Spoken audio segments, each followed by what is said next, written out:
Genes. ¿Somos lo que comemos?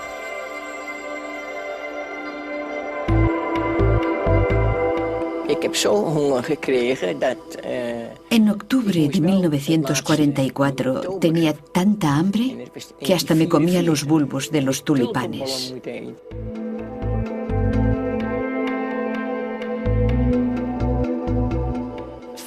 El hambre no afecta a los genes, pero creemos que el efecto de pasar hambre puede hacer que los genes estén o no en activo.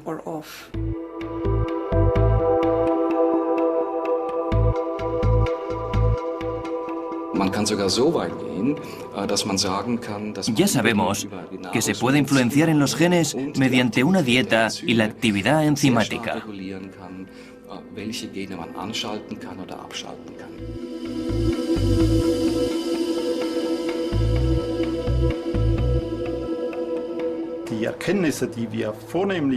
Las modelos nos muestran claramente que el ambiente tiene un impacto en nuestros genes que puede pasar a las generaciones siguientes.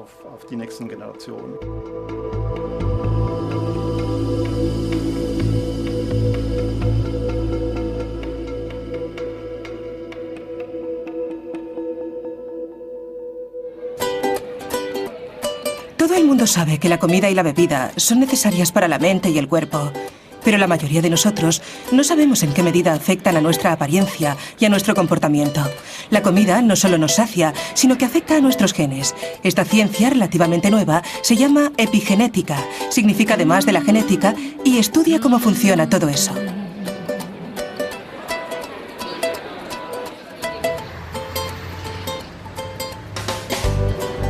Anabel y Gemma Molero de Barcelona son gemelas idénticas. Tienen exactamente los mismos genes. Por eso son ideales para averiguar los cambios que los humanos sufren durante su vida en función de sus hábitos.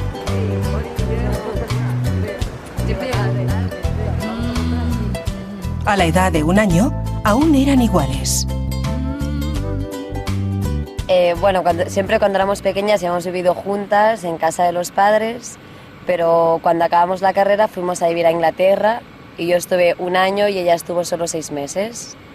Y luego tú te fuiste a México, estuve 4 meses viviendo en México y también ahí nos separamos. Sobre todo, prácticamente toda la vida habíamos estado juntas, pero también a partir de los 14 años, cuando ya empiezas un poco a formar tu personalidad, nos empezamos a separar en cuanto a costumbres y hábitos. Vivir en lugares diferentes lleva distintos estilos de vida. Hoy es fácil distinguirlas, pero ¿por qué? Sus genes, responsables de su apariencia, siguen siendo los mismos durante su vida. Sus hábitos alimenticios dan una primera pista.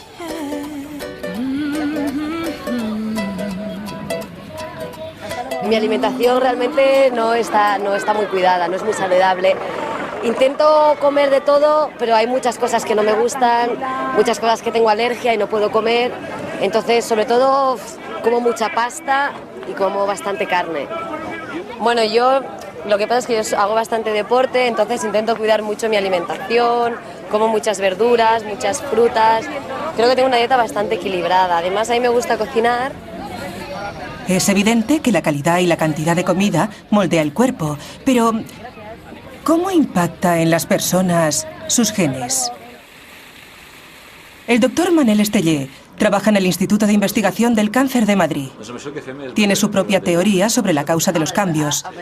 Toma muestras de saliva que contiene el ADN de las jóvenes. Sus genes siguen siendo idénticos, pero algo ha cambiado.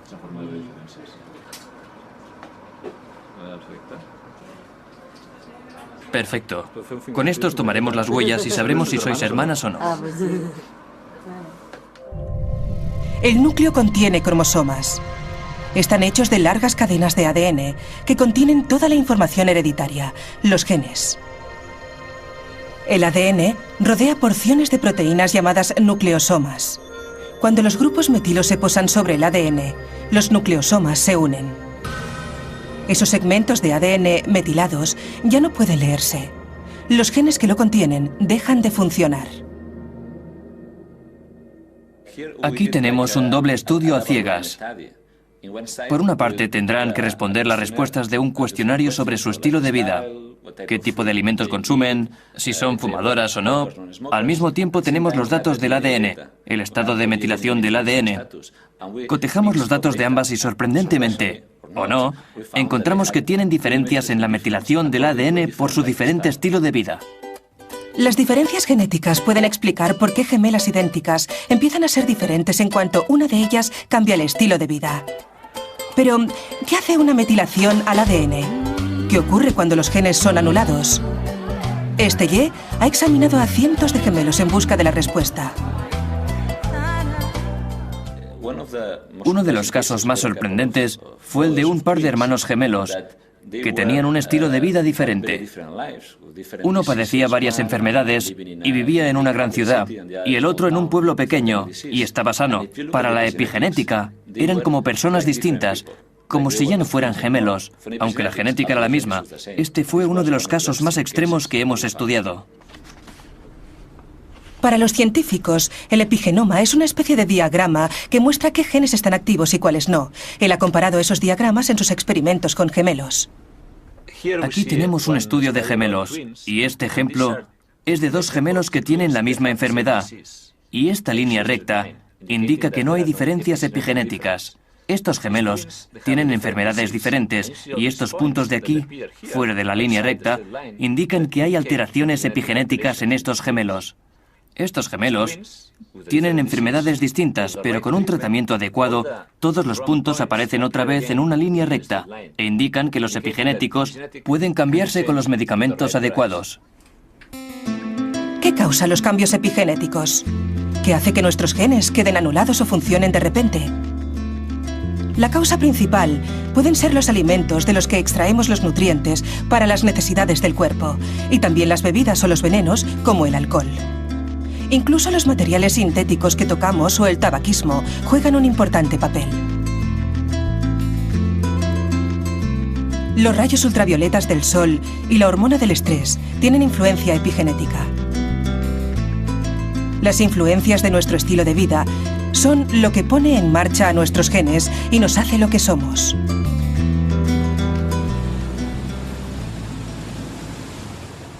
El importante papel de la alimentación está siendo investigado actualmente en Ámsterdam, en los Países Bajos, por uno de los capítulos más negros de la historia de la ciudad.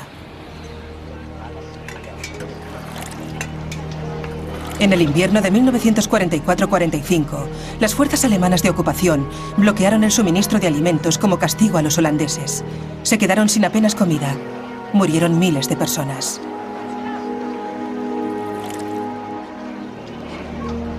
El bloqueo duró casi 6 meses.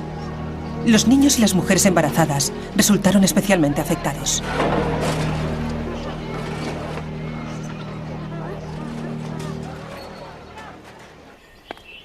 La doctora Tessa Roseboom está examinando a mujeres que estaban embarazadas en aquella época. Quiere investigar los efectos a largo plazo de una mala nutrición. Loes Hoos es una de ellas. Cuando la jovial anciana de 87 años sirve hoy la comida, es difícil imaginar qué era para ella esperar horas y horas para comer cuando estaba embarazada. Nos explica cómo fue el parto.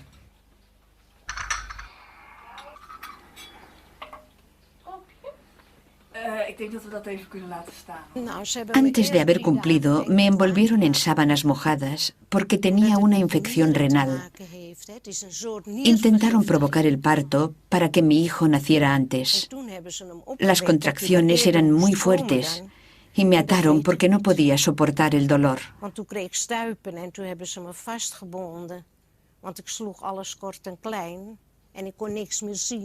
Durante unos cuantos días estuve ciega y no podía hablar.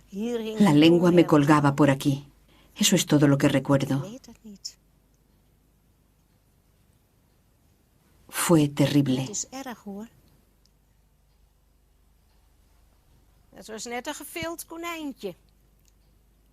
El niño parecía un conejo desollado, muy delgado y muy largo. Volvimos a casa, pero no podía alimentarlo porque no tenía nada. No podía salir con él a la calle porque no tenía ropa de abrigo ni cochecito. En 1945 hizo mucho frío. ¿Cómo iba a cuidar de mi hijo? Nadie me ayudó.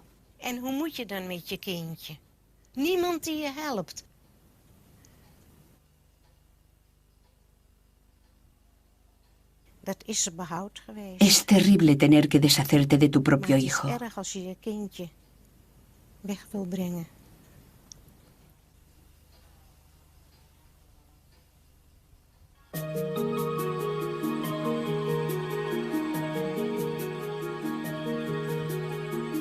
Este es el tipo de casos que se encuentran en los archivos de su consulta. Las llamadas telefónicas y los meses que ha pasado revisando documentos le han dado la oportunidad de hacer un estudio único. En ningún otro lugar se puede hallar las consecuencias de una malnutrición extrema en mujeres embarazadas y bebés nonatos como en el periodo de 6 meses que duró el bloqueo de alimentos. Cientos de mujeres de diferentes clases sociales y sus hijos estaban igualmente afectados. Todas parieron a sus hijos en las mismas condiciones en el hospital Wilhelmina. Tenemos el registro de los nacimientos de los niños nacidos en la maternidad de Wilhelmina, Ámsterdam, en el tiempo de la hambruna, antes, durante y después de la hambruna, y los hemos seguido hasta la madurez. Hemos estudiado su estado de salud y los hemos comparado con quienes sufrieron hambre durante el embarazo y los que nacieron o fueron concebidos después de esos 6 meses. Roseboom ha dado con varias generaciones de la familia Fafiani. La científica ha interrogado durante horas a madre e hija sobre el invierno de la hambruna y las décadas siguientes. Su hija era recién nacida. Sí, y yo estaba muy preocupada por ella.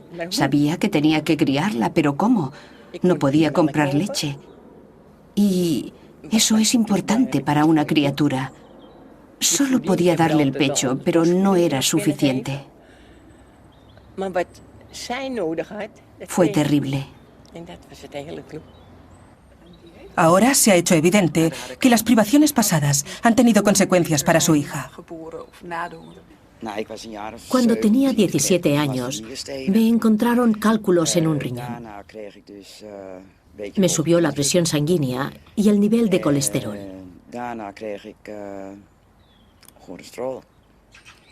No, primero tuve cáncer de mama y luego me subió el colesterol.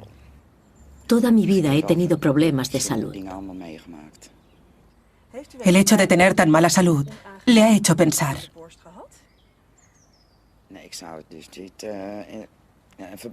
No tengo explicación. Creo que fue ese invierno de la hambruna, porque mi hermana es un poco más joven y no tiene nada. Ni mi hermano tampoco. Mijn zus is een paar jaar jonger als ik en die heeft daar allemaal geen problemen mee. En mijn broer ook niet. Pero yo tengo muchos problemas. Dus alle probleempjes heb. Evidentemente, algo en el demacrado cuerpo de las criaturas guardó información sobre la escasez de alimentos para el resto de su vida. Lo interesante fue observar que las personas que nacen con poco peso, que son pequeños al nacer, tienen un gran riesgo de desarrollar enfermedades durante su vida, como la diabetes tipo 2 y enfermedades cardiovasculares. A esto llamamos enfermedades del adulto programadas por el medio ambiente.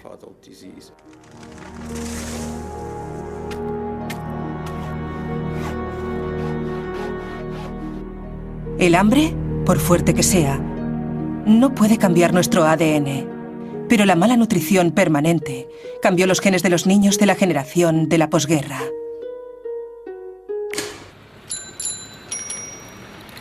Produjo una extraña reacción en la naturaleza, cuyos efectos son evidentes todavía.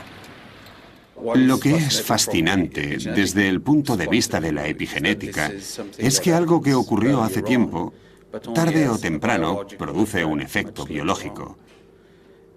Y eso se debe a que los epigenéticos confieren memoria a las células, en las que dejan marcas.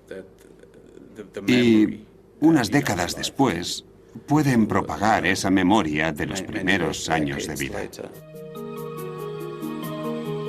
Los dramáticos efectos que pueden tener los genes desactivados por los alimentos se pueden ver en estudios con animales.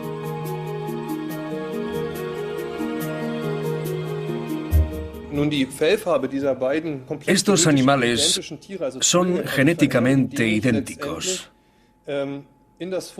pero puedo cambiar el color de su piel si, por ejemplo, añado productos de soja a su dieta.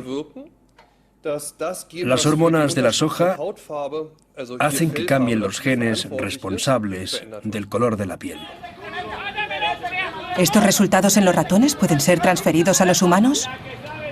¿Los alimentos que consumimos a diario pueden afectar a nuestros genes?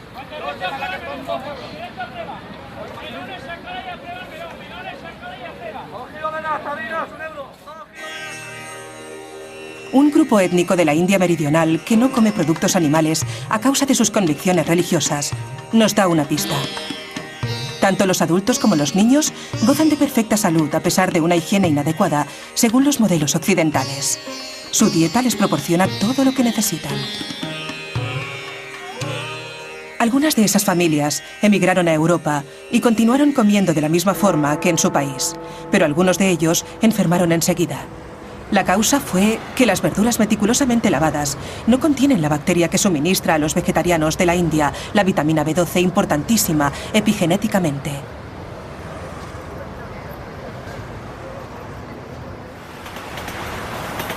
Otro fenómeno epigenético se descubrió en Japón, que se conoce como la paradoja japonesa.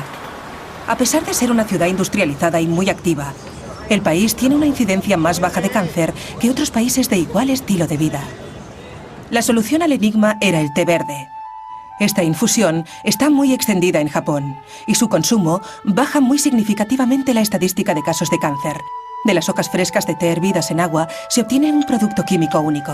Esa sustancia reactiva ciertos genes que se vuelven inactivos con la edad.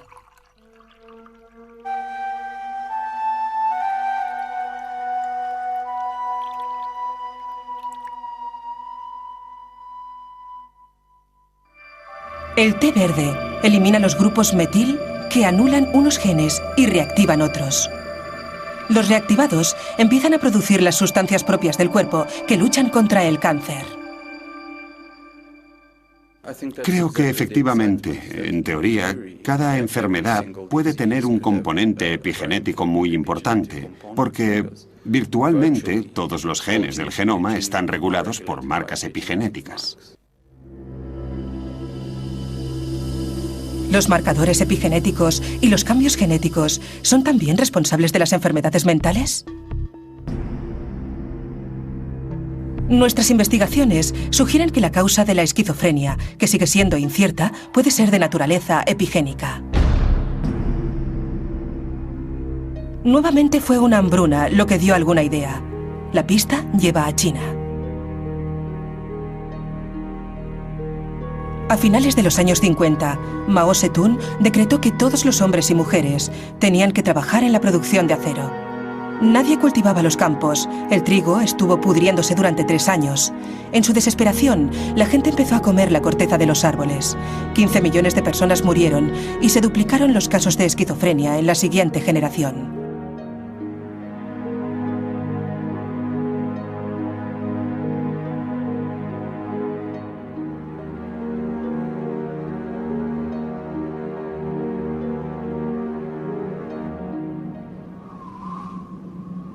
Esta situación concuerda con un estudio hecho en Dinamarca. Los niños nacidos durante los meses de verano sufren menos esquizofrenia que los nacidos en invierno, porque la calidad de la comida es peor en invierno.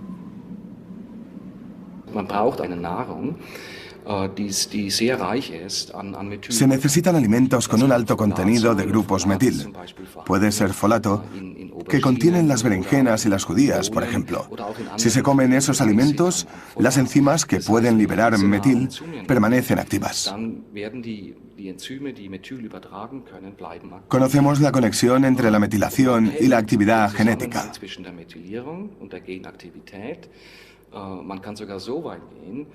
Incluso podemos llegar a decir que por medio de los alimentos que consumimos se puede regular la actividad enzimática e incluso anular ciertos genes.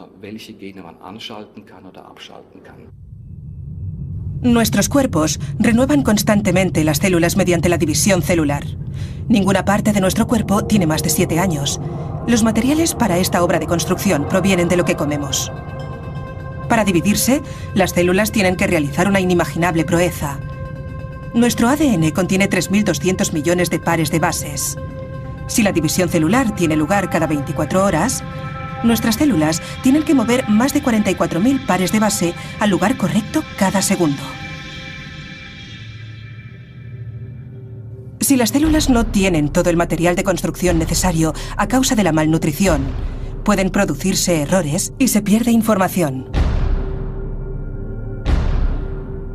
Los desórdenes alimenticios, como la bulimia, hace mucho que forman parte de la sociedad moderna. Pero incluso las modelos que pasan hambre para mantenerse delgadas querrán tener hijos algún día. ¿Qué ocurre si los materiales de construcción que necesitan las células para desarrollarse en el útero, como el ácido fólico y la vitamina B12, no están disponibles porque la madre vomita continuamente durante el embarazo?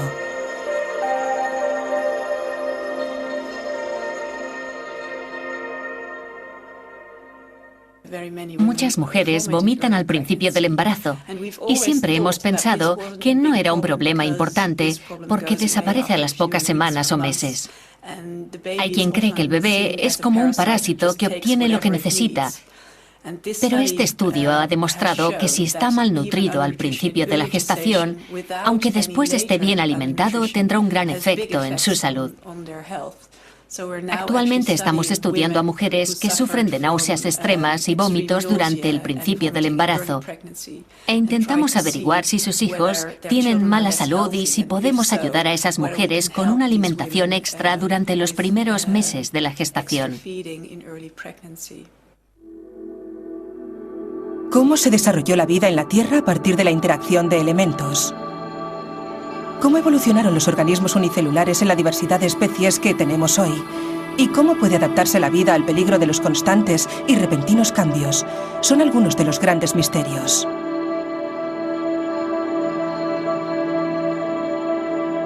Mientras no tengamos las respuestas, solo podemos verlo como un milagro que hay que investigar. Las leyes de la evolución, con sus instrumentos de mutación y selección, nos ofrecen solo una explicación parcial a este milagro.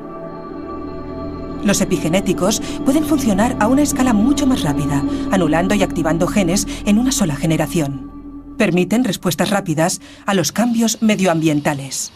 La epigenética se ha convertido rápidamente en la bomba de la ciencia biológica. Por eso, los científicos de la European Epigenome Network se han reunido en Madrid para intercambiar los resultados de las últimas investigaciones. El ambiente es de euforia. Y se producen los cambios.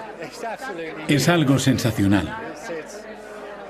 Y es así porque es algo que la gente puede cambiar y debe cambiar. Es básico. El ambiente influye en nuestro genoma. Y el hecho de que el ambiente influya en la forma de trabajar de nuestros genes es de vital importancia para todo el mundo. Y esto es lo negativo. Esta es una nueva generación que ha crecido con un desarrollado sentido de la importancia de su dieta.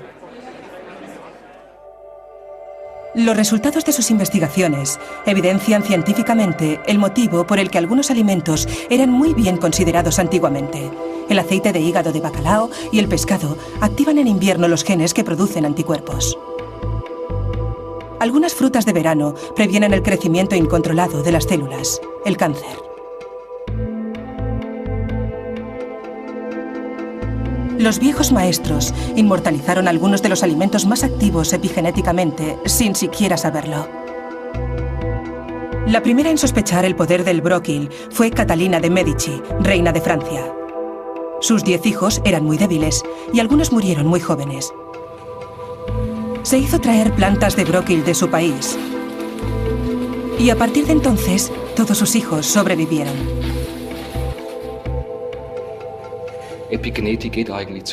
Los epigenéticos plantean la antigua pregunta de si nuestro ADN contiene toda la información que determina nuestro desarrollo. ¿Es suficiente conocer nuestra secuencia de ADN?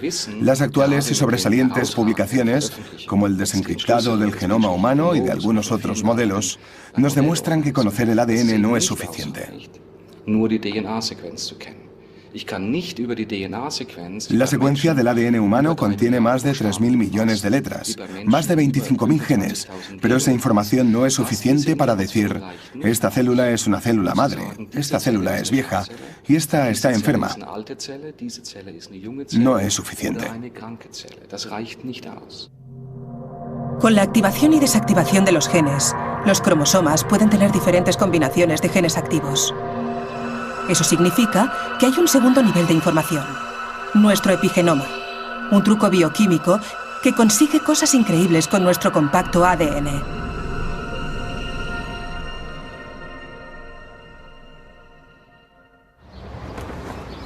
Recientemente se ha hecho un sensacional descubrimiento en Suiza que puede tener efectos inimaginables en la investigación.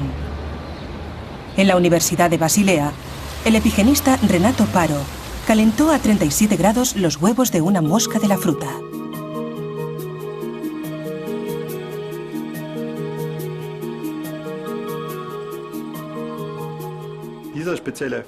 Esas moscas cambian el color de sus ojos de blanco a rojo cuando sube la temperatura.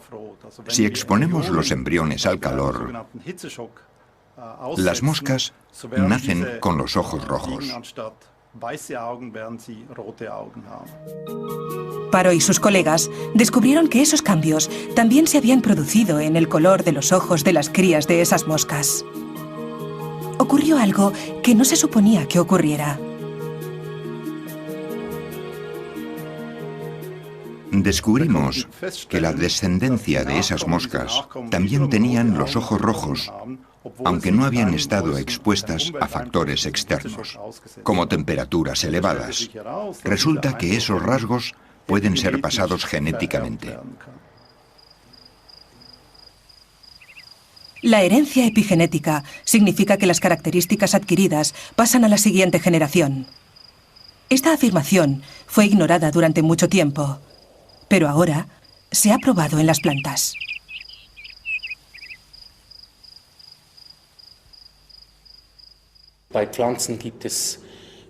Hay varios ejemplos en plantas donde las características epigenéticas han pasado a las generaciones siguientes. Hay cambios de color que han pasado a las semillas y a los pétalos debido a los cambios epigenéticos.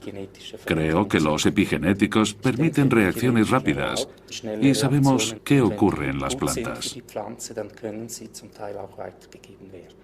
Se ha visto un gran número de procesos epigenéticos en plantas y estamos averiguando que los mismos mecanismos funcionan en animales. La impronta genómica fue descrita en plantas a principios de los años 70 y 10 años después fue hallada en ratones. Las características adquiridas pueden pasarse una afirmación que fue considerada absurda durante mucho tiempo. ¿Funciona también en los humanos? Creo que hay pruebas fehacientes de que existe la herencia epigenética, especialmente en respuesta al medio ambiente. Los resultados del estudio de la doctora holandesa Tessa Rosseboom sobre el invierno de la hambruna confirman la herencia epigenética.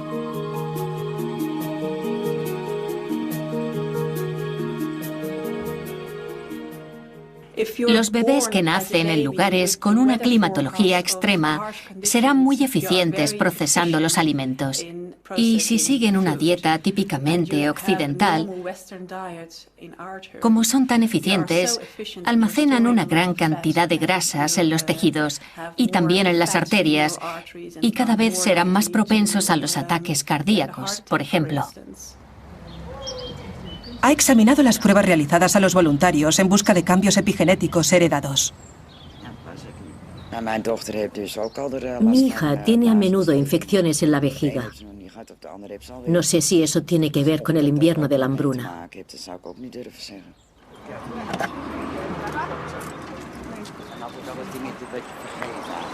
La doctora quiere verlo por sí misma. Quiere conocer a la hija, que trabaja en unas instalaciones cercanas. A primera vista, es una persona saludable. Al ser preguntada por la científica, habla de otros trastornos además de los problemas de vejiga. Me gusta montar a caballo, pero este año me ha salido un sarpullido. Al principio pensé que era por la paja y el heno, pero luego he averiguado que tengo alergia al polen. La hija de la señora Fafiani dice que tiene alergia. Y eso concuerda perfectamente con nuestros resultados hallados en los niños malnutridos mientras estaban en el útero de sus madres. Tienen más enfermedades. En general, no tienen buena salud. Y suelen tener alergias, exactamente como ella ha dicho. Eso podría significar que no solo pasamos nuestros genes de generación en generación, sino también nuestra información epigenética, un dato muy importante.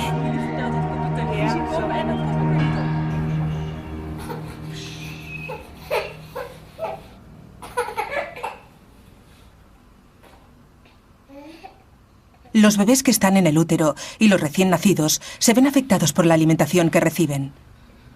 Lo que comen en los primeros meses de vida programa sus cuerpos para el resto de su existencia. No solo es importante el alimento, sino el material donde se sirve. Los biberones, hechos de policarbonato, contienen una sustancia que se desprende en pequeñas cantidades. El bisfenol A es un material fundamental que se utiliza en la elaboración de plásticos y en los contenedores de productos de larga duración, de resistencia al calor y de seguridad, como los cascos para ciclistas, gafas de seguridad, CDs, DVDs, parabrisas, teléfonos móviles y menaje para el hogar. También se encuentra en los biberones. Y cuando se calientan las moléculas de plástico que se desprenden, las consume el niño junto con la leche. El bisfenol A no es tóxico, pero no es totalmente inocuo.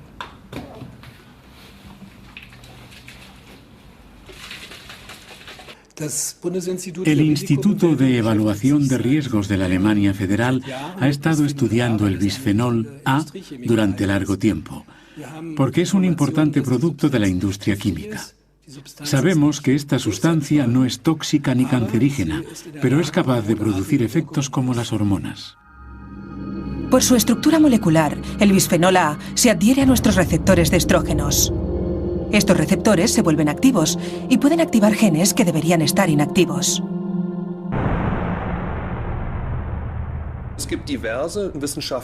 Hay varias publicaciones científicas que indican que incluso la ingesta de minúsculas cantidades de bisfenol A causan cambios en la pubertad, por ejemplo. Pueden causar cambios en el crecimiento de las glándulas mamarias, en el tamaño del útero o de la vagina. Los investigadores sospechan que el bisfenol A puede incluso programar el cuerpo de las niñas en la pubertad.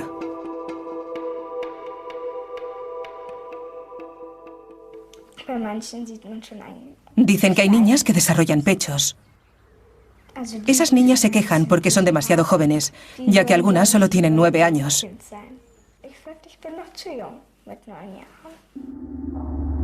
En experimentos con animales, la conexión entre la madurez sexual y este omnipresente producto químico ya ha sido probada. Las autoridades europeas todavía no ven motivo para actuar porque creen que no afecta a los humanos, aunque el calentamiento continuo lo degrada lentamente y los primeros dientes hacen el resto.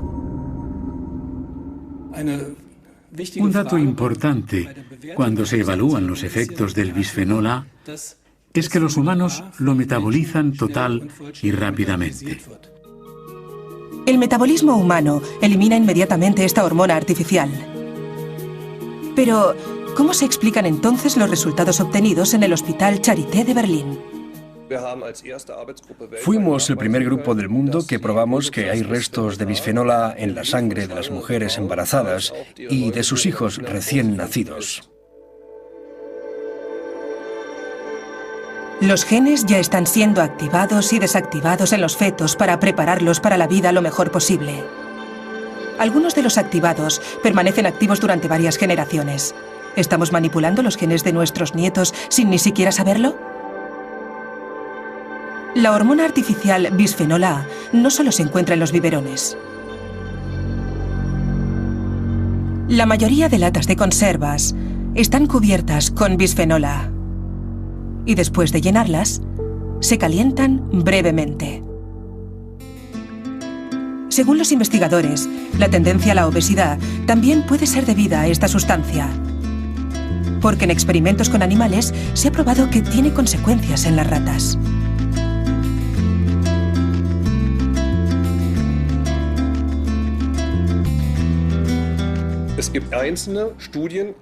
Hay estudios basados en experimentos con animales que indican que el bisfenol A puede influir en la producción de células grasas y, por consiguiente, en el peso. Los informes de Schoenfelder y de otros 160 documentos advierten de los riesgos del bisfenol A. Las compañías fabricantes de plásticos han encargado estudios extensivos que siguen un modelo específico. En ellos se dice que el bisfenol A es totalmente inofensivo.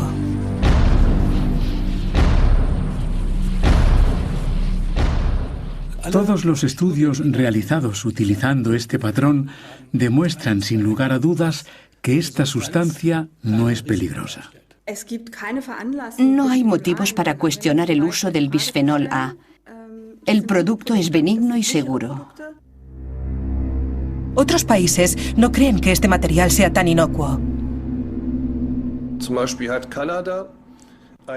Canadá ha publicado un informe que dice que los plásticos que contienen bisfenol A deben ser eliminados de las áreas en que afecten a mujeres embarazadas y recién nacidos. Yo apruebo esa decisión. Los padres que no quieren correr riesgos utilizan productos plásticos que no contienen bisfenol A o biberones de vidrio, particularmente en Estados Unidos y Japón. Todo lo que debe haber en los biberones de los bebés es leche y no estrógenos sintéticos.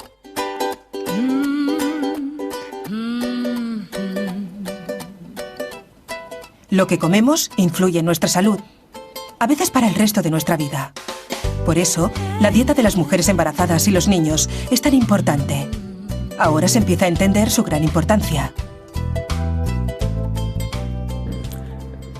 La epigenética empezó estudiando el cáncer, pero ahora sabemos que es aplicable a otras enfermedades y desórdenes mentales, como por ejemplo el Alzheimer, las enfermedades vasculares, y pronto se aplicará en cualquier estudio de las enfermedades humanas. Nuestro tracto digestivo es una zona que suele verse afectada por tumores cancerosos. En Berlín, los epigenistas han unido sus fuerzas con los médicos. Y esta joven ciencia estará al servicio de la prevención del cáncer lo antes posible.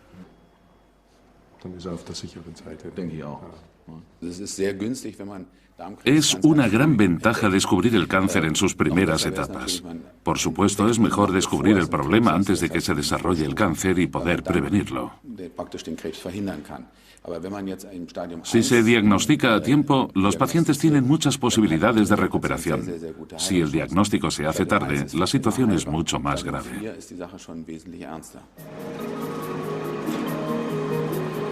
Para prevenir estados irreversibles, en Berlín se ha desarrollado un nuevo procedimiento. Un análisis de sangre normal es suficiente. El ADN de los pacientes se extrae del plasma sanguíneo.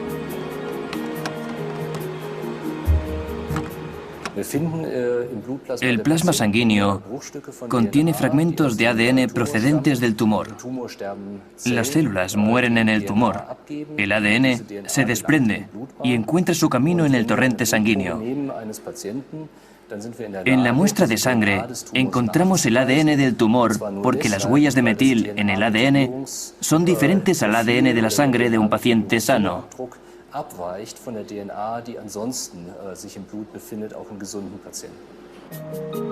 El patrón de metilación en pacientes con tumores cancerosos es resultado de los genes activados o desactivados. Si se encuentran esos patrones, el cáncer está detectado. Aunque este método está en periodo de ensayo, las ventajas de la diagnosis epigenética son evidentes. El cáncer se detecta mucho antes que en las exploraciones rutinarias. La medicina epigenética puede tratar enfermedades antes de que sean evidentes.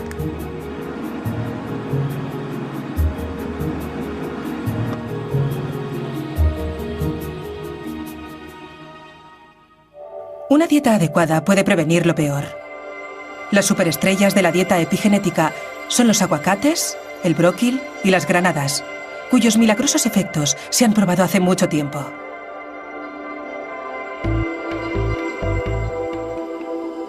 La lechuga, los cereales y las verduras de hojas verdes son fuentes importantes de ácido fólico, una sustancia que tiene un papel crucial en la metilación de los genes. Nuestros genes también agradecen alimentos del libro de cocina de las abuelas, como judías e hígado. El mejor consejo es una dieta equilibrada, porque alimentamos también a las futuras generaciones. Hay alimentos especialmente indicados por su importancia durante el embarazo. Por ejemplo, el pescado azul y el consumo de verduras de hoja verde es muy importante en la dieta.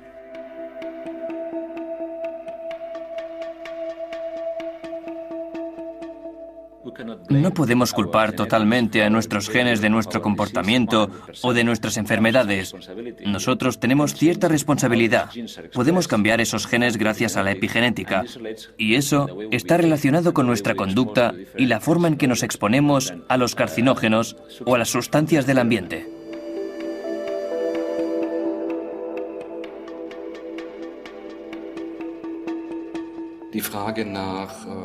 La epigenética estudia los problemas que provoca nuestra dieta, lo que la falta de vitaminas y otras sustancias hace a nuestro metabolismo.